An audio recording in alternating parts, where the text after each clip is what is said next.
The current Specialized Tarmac, the SL7, is due for an upgrade. But I don't think we're just gonna get an upgrade with this one. I think we're gonna get a whole lot more. Hear me out. The typical product cycle in the Tarmac has been 3 years. So in theory, we should start seeing something, or at least hearing some chatter, spring and summer of this year, no later than the tour.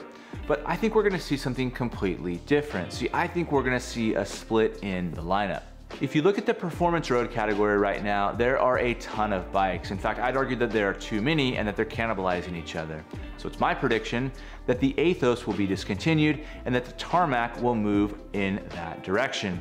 Now, what do I mean by that? I mean that the Tarmac will go back to being more like the SL6 or like the Aethos. The Tarmac will be the bike in the lineup that prioritizes number 1, ride quality and handling, number 2, weight, and 3, aerodynamics.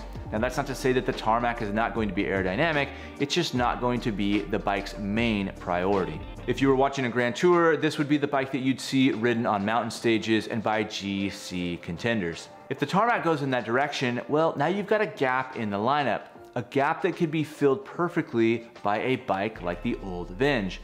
This would be a bike that prioritizes 1, aerodynamics, 2, handling and ride quality, and 3, weight. That's not to say that it's gonna be a brick and then it's not gonna handle well, it just won't be the bike's top priority. This would be a bike that you'd see sprinters riding, as well as one that you'd see riders grab on kind of those long, flat stages, or the ones that have kind of those rolling hills throughout. So where does that leave the SL7? Maybe that bike becomes an instant classic, combining the aerodynamics of the Venge and the ride quality and handling characteristics of the SL6.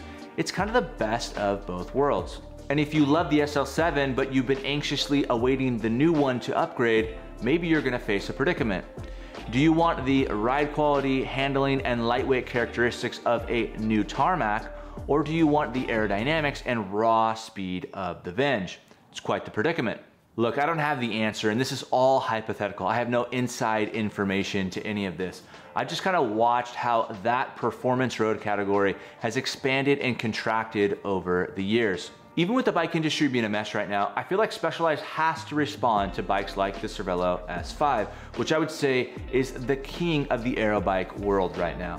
And you know what? I really hope they do, because I think as consumers, we all benefit from this trickle down technology. I mean, I previously owned a Venge Vias, and it was one of my favorite bikes of all time. Was the ride a little bit harsh? Yes. Was it a pain to work on? Absolutely.